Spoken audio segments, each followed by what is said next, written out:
tennis world, some major news, some shocking news that came out yesterday.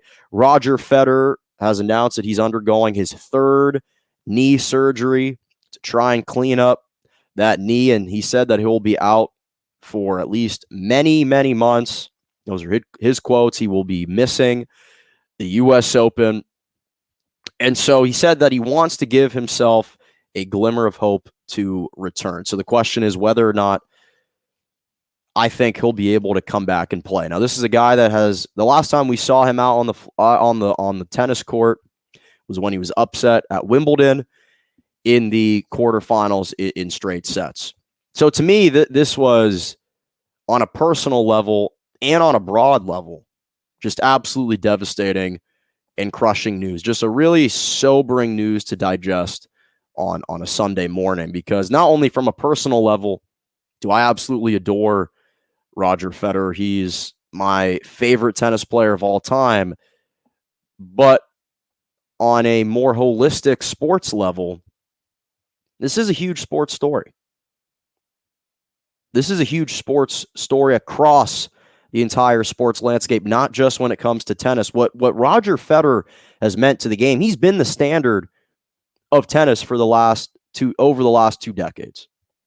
I mean, what he's meant so much to the game, to its growth in popularity, to its development, the impact he's had on kids such as myself, on the youth, the proper way to be taught how to play tennis.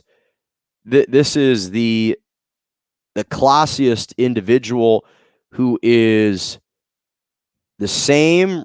He shares the same reverence for the sport. He's just as respectful, whether he's triumphant or he's been defeated. He's the same guy. He's the same guy. The elegance, the beauty, the grace with which he plays, the precision, the footwork, it's unrivaled.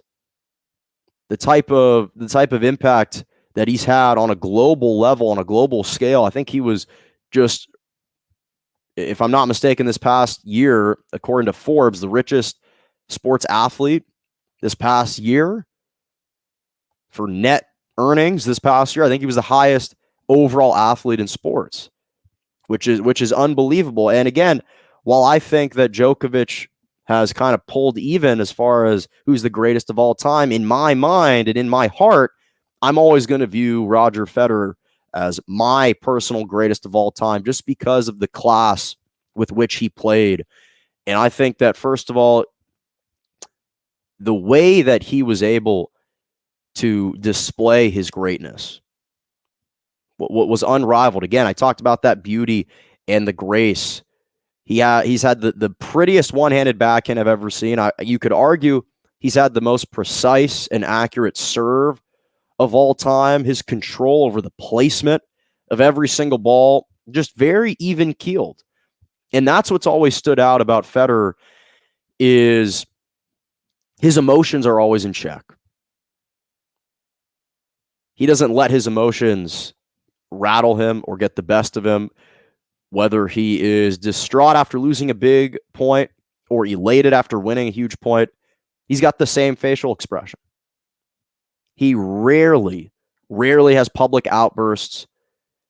He's very in check and in tune, and understands how he's viewed.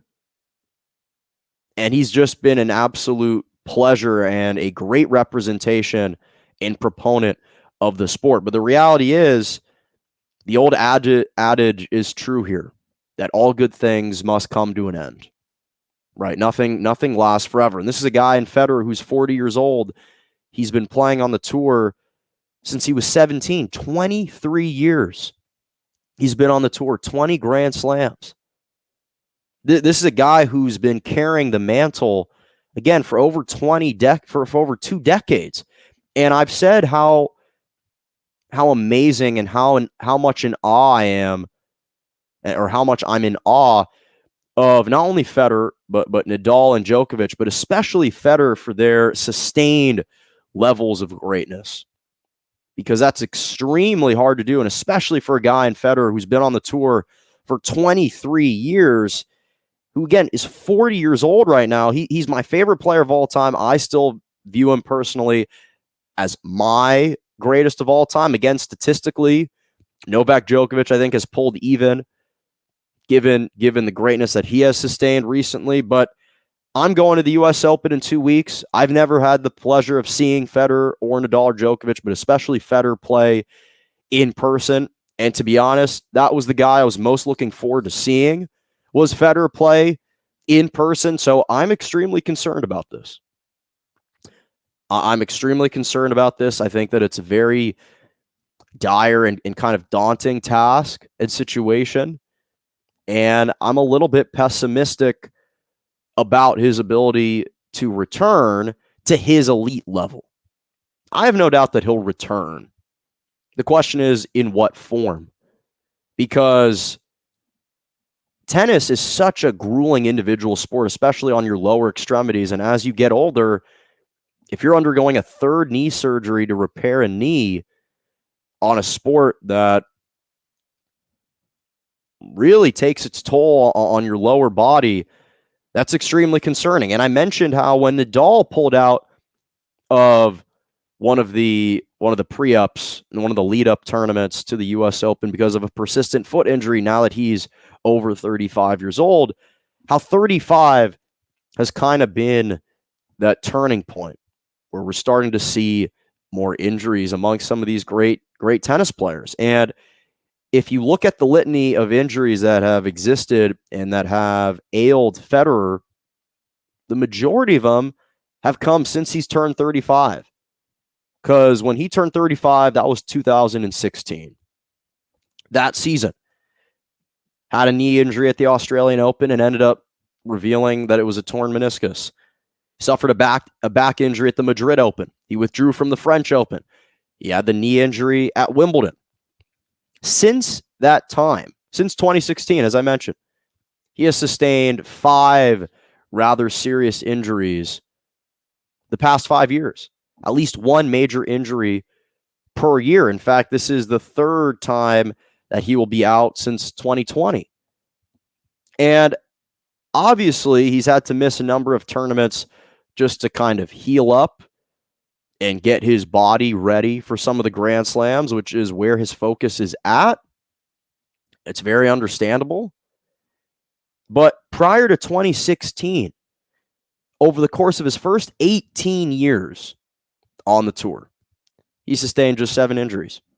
Over his first 18 years. We obviously saw him just withdraw from the Olympics.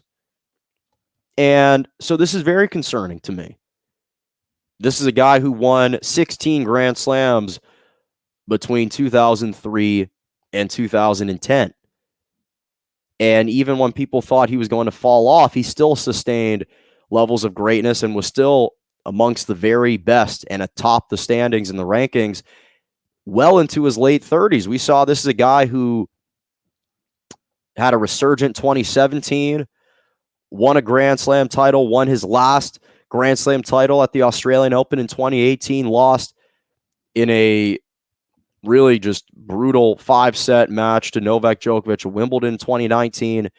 He was serving for match point twice. He had 2 match points on his serve. He ended up losing, but that was the last time that we really saw Federer be able to reach that final stage, that really elite stage. And so I wish him nothing but the best. I wish him a speedy recovery. And I'm praying that he can come back and return because the sport is so much better with Roger Federer playing.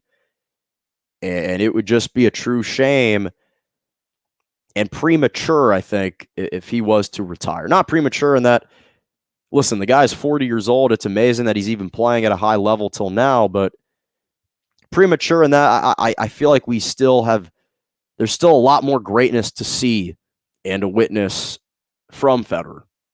And it would be just a true devastation if he had to retire, if this was the last that we saw of him. So I'm praying that that is not, in fact, the case.